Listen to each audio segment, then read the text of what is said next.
ಭಾರತೀಯ Janata party September 2ನೇ ತಾರೀಕಿನಿಂದ ಅಟಲ್ ಸದಸ್ಯತಾ ಅಭಿಯಾನವನ್ನು ಇಡೀ ದೇಶದಾದ್ಯಂತ ನಡೆಸ್ತಾ ಇದೆ. ನಮ್ಮ ಪಾರ್ಟಿಗೆ ಸದಸ್ಯತಾ ಅಭಿಯಾನ ಒಂದು ಪ್ರಮುಖ ಕಾರ್ಯ. ಪಾರ್ಟಿಗೆ ಜೀವ ತುಂಬುವ ಕಾರ್ಯ, ಪಾರ್ಟಿಗೆ ಹೊಸ ಸದಸ್ಯರನ್ನು ಸೇರಿಸುವ ಕಾರ್ಯ, ಪಾರ್ಟಿಯನ್ನು ಸರ್ವವ್ಯಾಪಿ ಸರ್ವಸ್ಪರ್ಶಿ ಮಾಡುವ ಕಾರ್ಯ, ಪಾರ್ಟಿಯನ್ನು ಎಲ್ಲರನ್ನು ಒಟ್ಟುಗೂಡಿಸಿ ಸದಸ್ಯರನ್ನಾಗಿ ಮಾಡಿ ಆ ಮುಖಾಂತರ ಕಾರ್ಯಕರ್ತರಾಗಿ ಅವರನ್ನು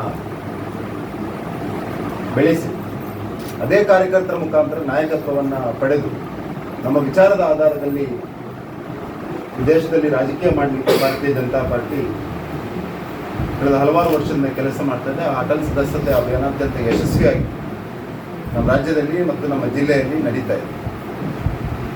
ಸೆಪ್ಟೆಂಬರ್ 2ನೇ ತಾರೀಕಿನಿಂದ 30ನೇ ತಾರೀಕಿನವರೆಗೆ ಮೊದಲನೇ ಹಂತದ ಸದಸ್ಯತಾ ಅಭಿಯಾನವನ್ನು ನಾವು ಈ ಜಿಲ್ಲೆಯಾದ್ಯಂತ ಮಾಡಿದ್ದೇವೆ ಮತ್ತು ಇವತ್ತಿಗೆ ಹೆಚ್ಚು ಕಡಿಮೆ 2.5 ಲಕ್ಷ ಸದಸ್ಯರು ನಮ್ಮ ಜಿಲ್ಲೆಯಲ್ಲಿ ನೋಂದಾಯಿಸಿಕೊಂಡಿದ್ದಾರೆ. 2ನೇ ಹಂತದ ಅಭಿಯಾನದ ಅಂಗವಾಗಿ ಸಾರ್ವಜನಿಕ ಸ್ಥಳಗಳಲ್ಲಿ ಅಭಿಯಾನವನ್ನು ಮಾಡೋದು, ಸಾಮೂಹಿಕವಾಗಿ ಸೇರುವಂಥ ಜಾಗಗಳಲ್ಲಿ ನಮ್ಮ ಕಾರ್ಯಕರ್ತರು ಹೋಗಿ ಸದಸ್ಯರನ್ನು ನೋಂದಾಯಿಸಿಕೊಳ್ಳುವಂಥ ಪ್ರಕ್ರಿಯೆ ಈಗಾಗಲೇ ಪ್ರಾರಂಭಗೊಂಡಿದೆ. ಅದನ್ನು ಇವತ್ತು ಪುತ್ತೂರಿನಲ್ಲಿ ನಾವು ರೀತಿಯಲ್ಲಿ ಔಪಚಾರಿಕವಾಗಿ ಚಾಲನೆಯನ್ನು ಕೊಡ್ತೇವೆ. ಆದರೆ ಕಾರ್ಯಕರ್ತರು ಈಗಾಗಲೇ ಆ ಕೆಲಸವನ್ನು ಪ್ರಾರಂಭ ಮಾಡಿದ್ದಾರೆ. ನಮ್ಮ ರಾಜ್ಯದ ಅಧ್ಯಕ್ಷರು ನಮ್ಮ ಜಿಲ್ಲೆಗೆ 3.5 ಲಕ್ಷದ ಸದಸ್ಯತೆಯನ್ನು ಮಾಡುವಂಥ ಗುರಿಯನ್ನು ಕೊಟ್ಟಿದ್ದಾರೆ. ನಮಗೆ ವಿಶ್ವಾಸ ಇದೆ, ಪುತ್ತೂರು ನಗರ ಮತ್ತು ಗ್ರಾಮಾಂತರ ಮಂಡಲದ ಸಹಕಾರದ ಜೊತೆಗೆ ಜಿಲ್ಲೆಯ ಎಲ್ಲ 9 ಮಂಡಲಗಳಲ್ಲಿಯೂ ದೊಡ್ಡ ಸಂಖ್ಯೆಯಲ್ಲಿ ಸದಸ್ಯತಾ ಅಭಿಯಾನ ನಡೀತದೆ ಅನ್ನುವಂಥ ವಿಶ್ವಾಸದ ಮಾತುಗಳನ್ನು ಮೊದಲಿಗೆ ತಮಗೆ ಹೇಳಲಿಕ್ಕೆ ಬಯಸ್ತಾ ಇದ್ದೇನೆ.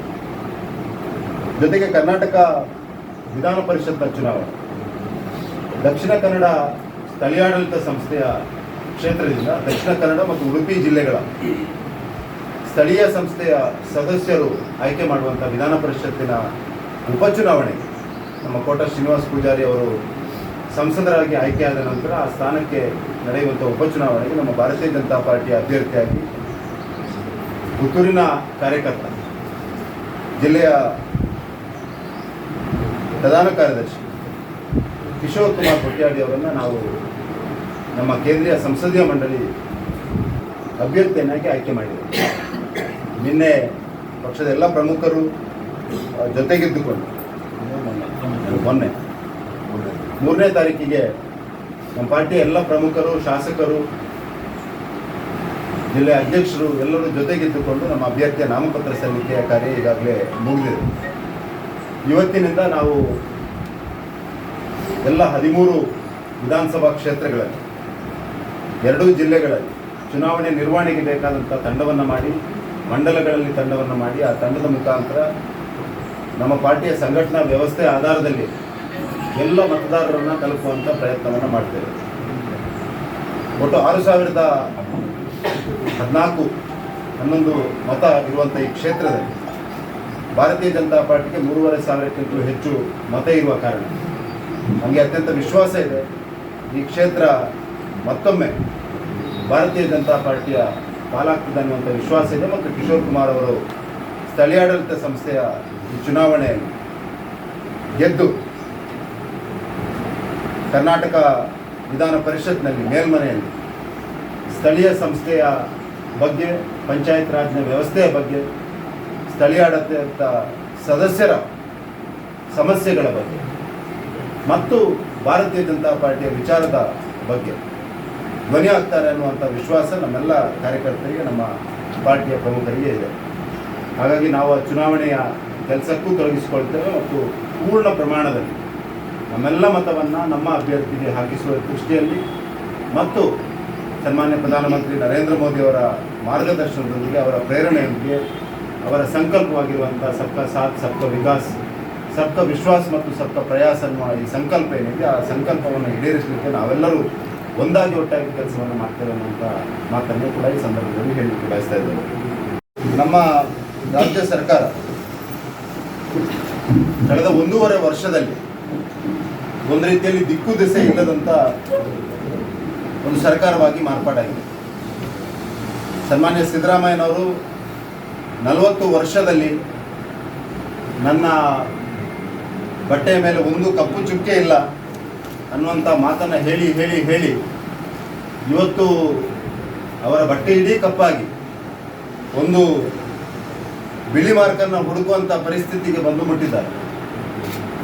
ಯಾವುದೇ ಒಬ್ಬ ರಾಜಕೀಯ ನಾಯಕನಿಗೆ, ವಿಶೇಷವಾಗಿ ತಾನು ಹಿಂದುಳಿದವರ, ದಲಿತರ, ಅಲ್ಪಸಂಖ್ಯಾತರ ಧ್ವನಿ, ಅವರ ಚಾಂಪಿಯನ್ ಅಂತ ಹೇಳುವಂಥ ಸಿದ್ದರಾಮಯ್ಯನವರು ದಲಿತರ ಭೂಮಿಯನ್ನೇ ಇವತ್ತು ನುಂಗಿ ಇಷ್ಟೊಂದು ದೊಡ್ಡ ಆರೋಪ ಬಂದಂಥ ಸಂದರ್ಭದಲ್ಲಿ ಒಂದು ದಲಿತರ ಭೂಮಿಯನ್ನು ನುಂಗಿರುವಂಥದ್ದು, ಎರಡನೇದು ತಮ್ಮ ಹೆಂಡತಿಯ ಹೆಸರಿನಲ್ಲಿ ಅದನ್ನು ಮಾಡಿಕೊಂಡಿರುವ ಮತ್ತು ಸನ್ಮಾನ್ಯ ರಾಜ್ಯಪಾಲರು ಇದರ ತನಿಖೆ ಆಗಬೇಕು ಅನ್ನುವಂಥ ಪ್ರಾಸಿಕ್ಯೂಷನ್ಗೆ ಸ್ಯಾಂಕ್ಷನನ್ನು ಕೊಟ್ಟಂಥ ಸಂದರ್ಭದಲ್ಲಿ ಸಂವಿಧಾನಾತ್ಮಕ ಹುದ್ದೆಗೆ ಒಂದು ಕನಿಷ್ಠ ಗೌರವವನ್ನು ಕೊಡದೆ ನಾನು ನೇರ ಆರೋಪವನ್ನು ಮಾಡಲಿಕ್ಕೆ ಬಯಸ್ತಾ ಇದ್ದೇನೆ. ಮುಖ್ಯಮಂತ್ರಿಯವರ ಪ್ರೇರಣೆಯಿಂದಲೇ ಪ್ರಾಯಶಃ ಎಲ್ಲ ಜಿಲ್ಲೆಗಳಲ್ಲಿ, ಎಲ್ಲ ತಾಲೂಕುಗಳಲ್ಲಿ ಕಾಂಗ್ರೆಸ್ ನಾಯಕರು ಬಾಯಿಗೆ ಬಂದಂತೆ ಮಾತನಾಡುವಂಥ ಒಂದು ಪರಿಸ್ಥಿತಿಯನ್ನು ಈ ರಾಜ್ಯದಲ್ಲಿ ನಿರ್ಮಾಣ ಮಾಡಿದ್ದಾರೆ. ವಿಶೇಷವಾಗಿ ನಮ್ಮ ಜಿಲ್ಲೆಯಲ್ಲಿ ಸನ್ಮಾನ್ಯ ವಿಧಾನ ಪರಿಷತ್ ಸದಸ್ಯರಾದ ಐವನ್ ಡಿಸೋಜ್ ಅವರು ಈ ನೆಲದ ಸಂಸ್ಕೃತಿಗೆ ವಿರುದ್ಧವಾಗಿ, ಸಂವಿಧಾನಕ್ಕೆ ವಿರುದ್ಧವಾಗಿ ರಾಜ್ಯಪಾಲರನ್ನು ಏಕವಚನದಲ್ಲಿ ಮಾತನಾಡುವಂಥದ್ದು, ರಾಜ್ಯಪಾಲರನ್ನು ನಾವು ಬಾಂಗ್ಲಾ ಮಾದರಿಯಲ್ಲಿ ಓಡಿಸ್ತೇವೆ ಅನ್ನುವಂಥ ಮಾತನಾಡುವಂಥದ್ದು ಖಂಡಿತವಾಗಿಯೂ ಕಾಂಗ್ರೆಸ್ ಪಾರ್ಟಿ ಯಾವ ಮಾದರಿಯ ಆಧಾರದಲ್ಲಿ, ಯಾವ ಪ್ರೇರಣೆಯ ಆಧಾರದಲ್ಲಿ ರಾಜಕೀಯವನ್ನು ಮಾಡ್ತಾ ಇದೆ, ಆಡಳಿತವನ್ನು ಮಾಡ್ತಾ ಇದೆ ಅನ್ನುವಂಥದ್ದನ್ನು ತೋರಿಸ್ತಾ ಇದೆ. ಕಾಂಗ್ರೆಸ್ನವರಿಗೆ ಸದಾ ಪಾಕಿಸ್ತಾನ ಪ್ರೇರಣೆ, ಕಾಂಗ್ರೆಸ್ನವರಿಗೆ ಯಾವತ್ತೂ ಬಾಂಗ್ಲಾ ಪ್ರೇರಣೆ. ಅವರು ಬಾಂಗ್ಲಾ ಮಾದರಿಯಲ್ಲಿ, ಪಾಕಿಸ್ತಾನ ಮಾದರಿಯಲ್ಲಿ ಆಡಳಿತವನ್ನು ಮಾಡಬೇಕು, ರಾಜಕೀಯವನ್ನು ಮಾಡಬೇಕು ಅನ್ನುವಂಥ ಯೋಚನೆ ಇದ್ದರೆ ಭಾರತೀಯ ಜನತಾ ಪಾರ್ಟಿ ಸನಾತನವಾದ ಈ ನೆಲದ ಸಂಸ್ಕೃತಿ ಆಧಾರದಲ್ಲಿ, ಎಲ್ಲರನ್ನ ಒಟ್ಟುಕೊಂಡೋಗುವ ಒಂದು ಆಧಾರದಲ್ಲಿ, ಸಂವಿಧಾನಕ್ಕೆ ಗೌರವವನ್ನು ಕೊಡುವ ಆಧಾರದಲ್ಲಿ, ಪ್ರಜಾಪ್ರಭುತ್ವದ ಮೌಲ್ಯಗಳಿಗೆ ಗೌರವ ಕೊಡುವ ರೀತಿಯಲ್ಲಿ ಆಡಳಿತವನ್ನು ಮಾಡುವಂಥ ಪಾರ್ಟಿ. ನಾನು ಈ ಸಂದರ್ಭದಲ್ಲಿ ಮಾಧ್ಯಮ ಮಿತ್ರನ ಮುಖಾಂತರ ಸನ್ಮಾನ ಮುಖ್ಯಮಂತ್ರಿಗಳಿಗೆ ಆಗ್ರಹವನ್ನು ಮಾಡ್ತಾ ಇದ್ದೇನೆ. ಇನ್ನಾದರೂ ಹೈಕೋರ್ಟ್ ಈ ಗವರ್ನರ್ ಅವರು ಕೊಟ್ಟಿರುವಂಥ ಸ್ಯಾಂಕ್ಷನನ್ನು ಮಾನ್ಯ ಮಾಡಿದ ನಂತರ ಇನ್ನಾದರೂ ತಾವು ಕನಿಷ್ಠ ತಮ್ಮ ಕಳೆದ 40 ವರ್ಷದ ರಾಜಕೀಯ ಜೀವನವನ್ನು ನೋಡಿಕೊಂಡು ಈ ನೆಲದ ಸಂಸ್ಕೃತಿಯ ಆಧಾರದಲ್ಲಿ ಸಂವಿಧಾನಕ್ಕೆ ಗೌರವ ಕೊಟ್ಟು, ಕಾನೂನಿಗೆ ಗೌರವ ಕೊಟ್ಟು ರಾಜೀನಾಮೆಯನ್ನು ಕೊಡಬೇಕನ್ನುವಂಥ ಆಗ್ರಹವನ್ನು ಮಾಡ್ತಾ ಇದ್ದಾರೆ. ಯಾಕೆಂದರೆ ಸಿದ್ದರಾಮಯ್ಯನವರು ಮುಖ್ಯಮಂತ್ರಿಯ ಸ್ಥಾನದಲ್ಲಿ ಕೂತ್ಕೊಂಡು ಈ ರಾಜ್ಯದಲ್ಲಿ ಅವರ ವಿರುದ್ಧದ ತನಿಖೆ ಈ ರಾಜ್ಯದ ತನಿಖಾ ಸಂಸ್ಥೆಗಳು ಫ್ರೀ ಆ್ಯಂಡ್ ಫೇರ್ ಆಗಿ ಮಾಡ್ತದೆ ಅನ್ನುವಂಥ ಯಾವುದೇ ವಿಶ್ವಾಸ ನಮಗಿಲ್ಲ. ಸಿದ್ದರಾಮಯ್ಯನವರು ಮುಖ್ಯಮಂತ್ರಿ ಆಗಿರುವಾಗ ಐವನ್ ಡಿಸೋಜ್ ಅವರ ವಿರುದ್ಧ ನಾವೊಂದು FIR ಅನ್ನು ದಾಖಲಿಸಬೇಕು ಅಂತ ನಮ್ಮ ಯುವ ಮೋರ್ಚಾದ ಕಾರ್ಯಕರ್ತರು ಹೋಗುವಾಗ FIR ಅನ್ನು ದಾಖಲು ಮಾಡಲಿಕ್ಕೆ ಪೊಲೀಸರು ಹಿಂದೆ ಮುಂದೆ ನೋಡ್ತಾರಂತಾದರೆ ಮುಖ್ಯಮಂತ್ರಿಯ ವಿರುದ್ಧದ ತನಿಖೆ ಯಾವ ರೀತಿ ಆಗ್ಬೋದು ಅನ್ನುವಂಥದ್ದು ಎಲ್ಲರಿಗೂ ಗೊತ್ತಿರುವಂಥ ವಿಷಯ. ಹಾಗಾಗಿ ಮುಖ್ಯಮಂತ್ರಿ ಅವರು ತತ್ಕ್ಷಣ ರಾಜೀನಾಮೆಯನ್ನು ಕೊಡಬೇಕು ಮತ್ತು ಪ್ರಾಯಶಃ ಕಾಂಗ್ರೆಸ್ ಪಾರ್ಟಿಯ ರಾಹುಲ್ ಗಾಂಧಿ, KC ವೇಣುಗೋಪಾಲ್ ಅವರಿಗೆ ನಾವು ಹಿಂದಿನಿಂದ ಆರೋಪ ಮಾಡ್ತಾ ಬಂದಿದ್ದೀವಿ, ಕಾಂಗ್ರೆಸ್ಗೆ ಕರ್ನಾಟಕ ಒಂದು ATM ರೀತಿಯಲ್ಲಿ ಕೆಲಸವನ್ನು ಮಾಡ್ತಾ ಇದೆ ಅನ್ನುವಂಥದ್ದು. ಅದು ವಾಲ್ಮೀಕಿ ಹಗರಣದ ಸಂದರ್ಭದಲ್ಲಿ ನೇರವಾಗಿ ಲೋಕಸಭಾ ಚುನಾವಣೆಗೆ 187 ಕೋಟಿ ಹಣ ಉಪಯೋಗ ಆಗಿದೆ ಅನ್ನುವಂಥದ್ದು ಎಲ್ರಿಗೂ ಗೊತ್ತಿರುವಂಥ ವಿಷಯ. ಮೊನ್ನೆ ಸಿದ್ದರಾಮಯ್ಯನವರು ಸದನದ ಒಳಗೆ ಹೇಳಿದ್ರು 187 ಅಲ್ಲ 84 ಕೋಟಿ ಅಂತ ಆರೋಪವನ್ನು ಒಪ್ಕೊಂಡಿದ್ದಾರೆ. ಎಷ್ಟು ಅನ್ನುವಂಥದ್ದು ಪ್ರಶ್ನೆ ಇರೋದಿಲ್ಲ. ಇದರಲ್ಲೂ ಕೂಡ 14 ಸೈಟನ್ನು ತನ್ನ ಹೆಂಡತಿಗೆ ಹೇಳಿ ವಾಪಸ್ ಕೊಟ್ಟಿದ್ರು. ಸೊ ಪುನಃ ತಪ್ಪನ್ನು ಒಪ್ಕೊಂಡಿದ್ದಾರೆ. ಈಗ ಇರುವಂಥದ್ದು ತಪ್ಪನ್ನು ಸಿದ್ದರಾಮಯ್ಯನವರೇ ಒಪ್ಕೊಂಡಿದ್ದಾರೆ. ಇನ್ನು ಕನಿಷ್ಠ ತಮ್ಮ ಮರ್ಯಾದೆ ಆದರೂ ಉಳಿಸ್ಕೊಳ್ಳಿ. ಯಾರ್ಯಾರೋ ಮಾತು ಕೇಳಬೇಡಿ, ರಾಹುಲ್ ಗಾಂಧಿಯ ಮಾತು ಕೇಳಬೇಡಿ, ವೇಣುಗೋಪಾಲ್ ಅವರ ಮಾತು ಕೇಳಬೇಡಿ. ಅವರು ತಮ್ಮನ್ನು ಹಳ್ಳಕ್ಕೆ ಹಾಕುವರಿದ್ದಾರೆ. ತಮ್ಮ ಗೌರವವನ್ನು ಉಳಿಸ್ಕೊಳ್ಳಿ. ತಪ್ಪನ್ನು ಒಪ್ಪಿಕೊಂಡಿದ್ದೀರಿ, ದಯವಿಟ್ಟು ರಾಜೀನಾಮೆಯನ್ನು ಕೊಡಿ ಅಂತ ಈ ಮುಖಾಂತರ ತಮ್ಮ ಮುಖಾಂತರ ಮುಖ್ಯಮಂತ್ರಿಗೆ ಆಗ್ರಹವನ್ನು ಮಾಡ್ತಾ ಇದ್ದೇನೆ. ಅವರು ದಪ್ಪ ಚರ್ಮದವರ, ಸುಲಭದಲ್ಲಿ ನಮ್ಮ ಆಗ್ರಹಕ್ಕೆ, ನಮ್ಮ ಮಾತಿಗೆ ಬೆಲೆ ಕೊಡುವವರಲ್ಲ ಅನ್ನುವಂಥದ್ದು ನಮ್ಗೆ ಗೊತ್ತಿದೆ. ಆದರೆ ಪ್ರಜಾಪ್ರಭುತ್ವದಲ್ಲಿ ನಾವೊಂದು ವಿರೋಧ ಪಕ್ಷವಾಗಿ ಈ ಹೋರಾಟವನ್ನು ತಾರ್ಕಿಕ ಅಂತ್ಯಕ್ಕೆ ಕೊಂಡೊಯ್ಯುವತ್ತ ನಮ್ಮ ರಾಜ್ಯದ ಅಧ್ಯಕ್ಷರಾದ DV ವಿಜಯೇಂದ್ರ ಅವರು ಮೈಸೂರು ಚಲೋ ಕಾರ್ಯಕ್ರಮದ ಮುಖಾಂತರ ಇಡೀ ರಾಜ್ಯದಲ್ಲಿ ಒಂದು ಜನಾಭಿಪ್ರಾಯವನ್ನು ಮೂಡಿಸಿ ಈ ರಾಜ್ಯ ಸರ್ಕಾರ ಅತ್ಯಂತ, ಕರ್ನಾಟಕದ ಇತಿಹಾಸದಲ್ಲಿ ಅತ್ಯಂತ ಭ್ರಷ್ಟ ಸರ್ಕಾರ ಅನ್ನುವಂಥದ್ದು ಎಲ್ಲರಿಗೂ ಗೊತ್ತಾಗಿದೆ. ಹಾಗಾಗಿ ಮುಖ್ಯಮಂತ್ರಿಯವರು ತತ್ಕ್ಷಣ ರಾಜೀನಾಮೆ ಕೊಡಬೇಕು. ಕರ್ನಾಟಕದ ಮರ್ಯಾದೆ ಉಳಿಸಿಕೊಳ್ಳಾದರೂ ತಾವು ದಯವಿಟ್ಟು ರಾಜೀನಾಮೆಯನ್ನು ಕೊಡಿ ಅಂತ ಈ ಮುಖಾಂತರ ಆಗ್ರಹವನ್ನು ಮಾಡ್ತೇನೆ. ನಾನು ಈಗಾಗಲೇ ಇದನ್ನು ಕಾಮರ್ಸ್ ಮಿನಿಸ್ಟರ್ ಗಮನಕ್ಕೆ ತಂದಿದ್ದೇನೆ. ಕ್ಯಾಂಪ್ ಜೊತೆ ಮಾತುಕತೆಯನ್ನು ಮಾಡ್ತಾ ಇದ್ದೇನೆ. ಪೂರ್ತಿ ವಿಷಯದ ಬಗ್ಗೆ ಅಧ್ಯಯನ ಮಾಡಿ ಮುಂದಿನ ದಿವಸದಲ್ಲಿ ಮಾತನಾಡ್ತಾರೆ. ನಮಗೆ ಈಗ ಎಕ್ಸಾಕ್ಟ್ ಮಾಹಿತಿ ಇಲ್ಲ. ಅಶೋಕ್ ರೈ ಅವರು ಬೇಕಾಬಿಟ್ಟು ಏನೋ ಹೇಳ್ಬೋದು, ನಮಗೆ ಗೊತ್ತಿತ್ತು ಎಲ್ಲವೂ ಹೇಳ್ತಾರೆ ಅವರು. ನಾವು ಆ ರೀತಿ ಮಾತನಾಡಲಿಕ್ಕೆ ಆಗೋದಿಲ್ಲ. ವಿಷಯದ ಬಗ್ಗೆ ಪೂರ್ತಿ ಅಧ್ಯಯನವನ್ನು ಮಾಡಿ ನಾವು ಮಾತಾಡ್ತೇವೆ. ಆದರೆ ಈಗಾಗಲೇ ರೇಟ್ ಡೌನ್ ಆಗಿದೆಯಾ ಸರ್, ಅಥವಾ ಜಾಸ್ತಿ ಆಗಿದೆ? ಎಷ್ಟಾಗಿದೆ ಸರ್? ಕೋವಿಡ್ ಟೈಮಿಗೆ ಹೋಲಿಸಿದರೆ ಎಷ್ಟಾಗಿದೆ? ನನಗೆ ಎಕ್ಸಾಕ್ಟ್ ಅದರ ರೇಟ್ ಗೊತ್ತಿಲ್ಲ, ನಾನು ತಿಳ್ಕೊಂಡು ಹೇಳ್ತೇನೆ. ಅಂದರೆ 500 ರೂಪಾಯಿ ಇದ್ದದ್ದು ಈಗ 300 ರೂಪಾಯಿಗೆ ಬಂದದ್ದು ರೇಟ್ ಜಾಸ್ತಿ ಆಗಿದೆ ಅಂತಲಾಗ್ತದಾ? ಹೇಗೆ? ಈಗಾಗಲೇ ಇದನ್ನು ಕೇಂದ್ರದ ಸಚಿವರ ಗಮನಕ್ಕೆ ತಂದಿದ್ದೇನೆ. ಹೊರಗಡೆಯಿಂದ ಇಂಪೋರ್ಟ್ ಆಗುವಂಥದ್ದಕ್ಕೆ ಏನೋ ಮ್ಯಾಕ್ಸಿಮಮ್ ಪ್ರೈಸ್ ಅಂತ ಫಿಕ್ಸ್ ಮಾಡಿದ್ವಿ. ಇದ್ರ ಬಗ್ಗೆ ಪೂರ್ತಿ ಅಧ್ಯಯನ ಮಾಡಿ ನಾವು 2-3 ದಿವಸದಲ್ಲಿ ಹೇಳ್ತೇವೆ. ಬಟ್ ಅಶೋಕ್ ರೈ ಅವರ ಆರೋಪಕ್ಕೋಸ್ಕರ ಹೇಳ್ತಾ ಇರೋದಲ್ಲ, ಅಡಿಕೆ ಬೆಳೆಗಾರರ ಹಿತರಕ್ಷಣೆಗೋಸ್ಕರ ಹೇಳ್ತಾರೆ. ಯಾಕೆಂದರೆ ಅಶೋಕ್ ರೈ ಅವರು ತುಂಬ ವಿಷಯಗಳನ್ನು ಹೇಳ್ತಾರೆ. ಶೋಭಾ ಮೇಡಮ್ ಅವರು ತಿರುಪತಿದ್ದಾಗಲಾಗಿ ನಾನಾ ಹಂತಕ್ಕೆ ಹಂತಗಳಾಗಲಿ ಬಿ ಜೆ ಪಿಯ ಕೇಂದ್ರ ನಾಯಕರು ಅಡಿಕೆ ಬೆಳೆಯವರ ನಾವು ಇದ್ದೇವೆ ಅಂತ ಹೇಳೋ ಭರವಸೆ ಮಾತು ಹೇಳ್ತಾ ಬಂದರು. ಅದೇ ಪ್ರತಿ ಸಲ ಒಂದೊಂದು ಹಂತದಲ್ಲಿ ಈ ಥರ ಕಳ್ಳತನ ಅಡಿಕೆ ಬರುವಂಥದ್ದು, ಅಧಿಕೃತವಾಗಿ ಆಹ್ವಾನ ಕೊಡುವಂಥದ್ದು ಆಗ್ತಾನೇ ಇದೆ. ಅಲ್ಲ, ಕಾಂಪ್ರಿಹೆನ್ಸಿವ್ ಆಗಿ ಅಡಿಕೆ ವಿಷಯದಲ್ಲಿ ಭಾರತೀಯ ಜನತಾ ಪಾರ್ಟಿ ಯಾವತ್ತೂ ಇದೆ, ಅದು ಎರಡು ಪ್ರಶ್ನೆ ಇಲ್ಲ. ಅದು ಅಡಿಕೆಯ ರೇಟ್ನ ವಿಷಯದಲ್ಲಿರುತ್ತೆ, ಅದನ್ನು ಬ್ಯಾಲೆನ್ಸ್ ಮಾಡ್ಕೊಂಡು ಇಟ್ಕೊಳ್ಳುವ ವಿಷಯದಲ್ಲಿರ್ಬೋದು, ಹೊರಗಡೆಯಿಂದ ಅಡಿಕೆ ಬರುವ ವಿಷಯದಲ್ಲಿರ್ಬೋದು, ಇಂಪೋರ್ಟ್ನ ವಿಷಯದಲ್ಲಿರ್ಬೋದು, ಮತ್ತು ಅಡಿಕೆಗೆ ಈಗ ಬಂದಿರುವ ಎಲೆ ಚುಕ್ಕಿ, ಹಳದಿ ರೋಗ ಈ ವಿಷಯದಲ್ಲಿ ಇರ್ಬೋದು. ಒಂದು ಕಾಂಪ್ರಿಹೆನ್ಸಿವ್ ಆಗಿ ಸೊಲ್ಯೂಷನ್ ಕಂಡುಹುಡುಕಬೇಕನ್ನೋದು ಕೇವಲ ದಕ್ಷಿಣ ಕನ್ನಡದ ಶಾಸಕರದ್ದು ಮಾತ್ರ ಅಲ್ಲ, ದಕ್ಷಿಣ ಕನ್ನಡ, ಉಡುಪಿ, ನಮ್ಮ ಶಿವಮೊಗ್ಗದ MP ಎಲ್ಲ ಶಾಸಕರು ಸೇರಿಕೊಂಡು ಕ್ಯಾಂಪೋದ ಜೊತೆ ಮಾತನಾಡಿಕೊಂಡು ಒಂದು ಕಾಂಪ್ರಿಹೆನ್ಸಿವ್ ಕಂಬೈನ್ಡ್ ಆಗಿರೋದು ಸೊಲ್ಯೂಷನ್ ಕಂಡುಹಿಡಬೇಕಂತ ಇದ್ದೇವೆ. ನಾವು ಅದ್ರ ಬಗ್ಗೆ ಚರ್ಚೆ ಮಾಡ್ತಾ ಇದ್ದೀವಿ. ಅಡಿಕೆ ಬೆಳೆಗಾರರ ಪರವಾಗಿ ನಾವು ಇದ್ದೇವೆ ಅನ್ನೋದು ಅಡಿಕೆ ಬೆಳೆಗಾರರಿಗೂ ಗೊತ್ತಿದೆ, ನಮಗೂ ಗೊತ್ತಿದೆ. ಅದೇ ಸರಿ, ಕೇಂದ್ರೀಯ ತೋಟ ಬೆಳೆ ಸಂಶೋಧನಾ ಕೇಂದ್ರ ಇದೆ ಕುಚ್ಚಲ್ಲಿ. ಕೊಳೆ ರೋಗ, ಎಲೆ ಚುಕ್ಕಿ ರೋಗ ಬಂದು ತುಂಬ ಸಮಯ ಇದೆ. ಇನ್ನೂ ಇದಕ್ಕೆ ತಾರ್ಕಿಕ ಸೊಲ್ಯೂಷನ್ ತಾರ್ಕಿಕ ಸೊಲ್ಯೂಷನ್ ಬಂದಿಲ್ಲ ಇನ್ನೂ ಕೂಡ. ನಾನು ಮೊನ್ನೆ ಪಾರ್ಲಿಮೆಂಟಲ್ಲಿ ಕೂಡ ಇದರ ಬಗ್ಗೆ ಒಂದು ಪ್ರಶ್ನೆಯನ್ನು ಹಾಕಿದ್ದೆ. ಅಗ್ರಿಕಲ್ಚರ್ ಮಿನಿಸ್ಟ್ರಿಯಿಂದ ಉತ್ತರ ಬಂದಿದೆ. ಏನಾಗ್ತಾ ಇದೆ ಅಂದರೆ ಬೇರೆ ಬೇರೆ ರೀತಿಯಲ್ಲಿ ಇದರ ಬಗ್ಗೆ ಪ್ರಯತ್ನಗಳು ನಡೀತವೆ. ನಾನು ಕೇಂದ್ರದ ಕೃಷಿ ಸಚಿವರಲ್ಲೂ ಮಾತನಾಡಿದ್ದೇನೆ ಮತ್ತು ಹೇಳಿದ್ದೇನೆ, ಇದರ ಬಗ್ಗೆ ಎಲ್ಲರೂ ಒಟ್ಟಾಗಿ ಸೇರಿ ಒಂದು ಏಜೆನ್ಸಿ ಮುಖಾಂತರ ಅಥವಾ ಒಂದು ಸಂಸ್ಥೆಯ ಮುಖಾಂತರ ಕಂಬೈನ್ಡ್ ಎಫರ್ಟ್ ಆಗಬೇಕು.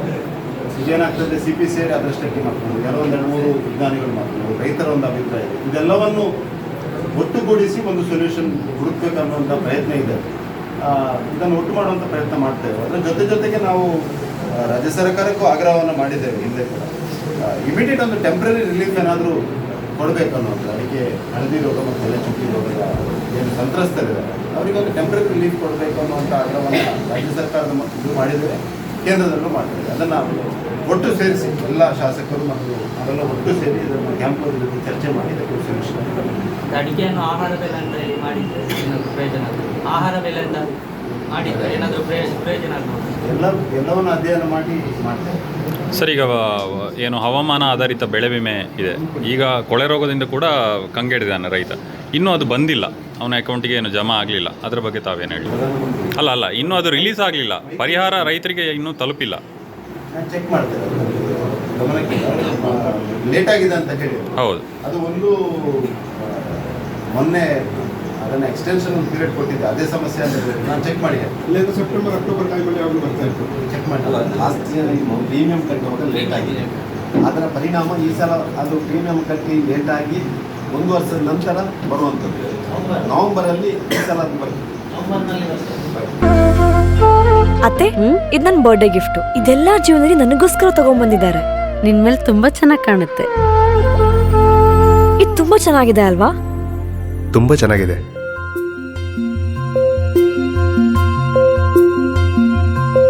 It will look really good on you. Amma? Huh? Mother is always son's first love.